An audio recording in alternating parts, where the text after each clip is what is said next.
Hello, my name's Warren Beard. I'm one of the 4 equine surgeons here at K-State. And this is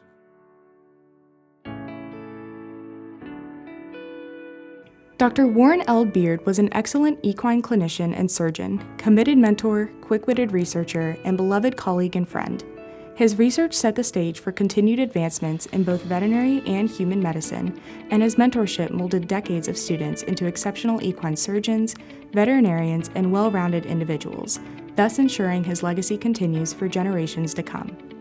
What can you say about a giant among men, right? He was certainly impactful to me, not only as a student, a young surgeon. There's still times like after he was gone, there would be so many times when we'd be like, well, Warren would do this, or Warren would say this, and everyone in that context would know exactly what was meant by that. As an educator, he was so committed to making sure that the next generation of veterinarians were practical and knowledgeable.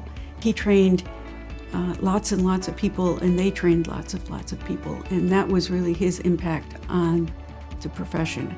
He wanted to really use his experience to find ways that he could reach students, and sometimes in ways that others could not.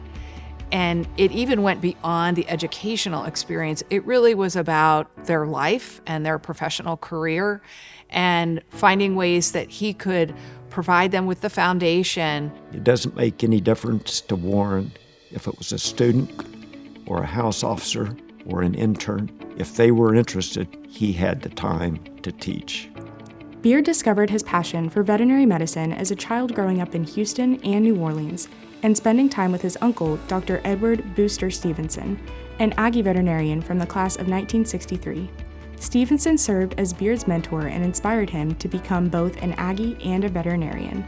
He started rodeoing in high school, really through his uncle, and then he did that all the way through A&M. Warren, he loved A&M when he talks about it. He talks about his days at school, working hard on the rodeo team, and so I don't think there was any other choice but Texas A&M for him. He really typified the Aggies don't lie, steal, or cheat, and they don't tolerate people who do. That was Warren, 100%. Beard spent 2 years in private practice in Dickinson, Texas, before beginning the equine surgical residency program at The Ohio State University. While working to complete his 3-year residency, Beard also earned a master's degree in veterinary clinical sciences. He never intended to stay in Ohio. He always wanted to come back to Texas, and he actually, when he got to Ohio, he never changed his watch from the Texas time to Ohio time. Fate had other plans, however, and in 1988, Beard accepted a faculty position in equine surgery at Ohio State and became a diplomat of the American College of Veterinary Surgeons the following year. In 2004, he joined the Kansas State University faculty as a professor of equine surgery. Really, I've never met a surgeon as talented as he is. I know he's my husband, and maybe I'm biased, but when I know I gave him a case that was going to be a tough case, and that was his area of interest, I know the horse was going to be in great hands. He always had a plan, and especially for the anesthesiologists, it was nice to, foreign set of procedures going to take 30 minutes. It took 30 minutes. The first time I walked into Warren Beard's office, this anatomy book was on his desk. In the front, it says Library of Warren Beard, WLB. And his attention to detail, the same detail that's in this book, went into the way he did surgery and his approach to surgery and his approach to teaching. Beard was also known as a man of few but meaningful words. His interactions with students, friends, and family are cherished for the quality of what was shared in those moments. Warren always, for some reason, when he was on clinics, he was never up in his office, he was down in the clinic. And so his favorite place at Kansas State was to sit on this bench top kind of next to the sink with his phone and his computer.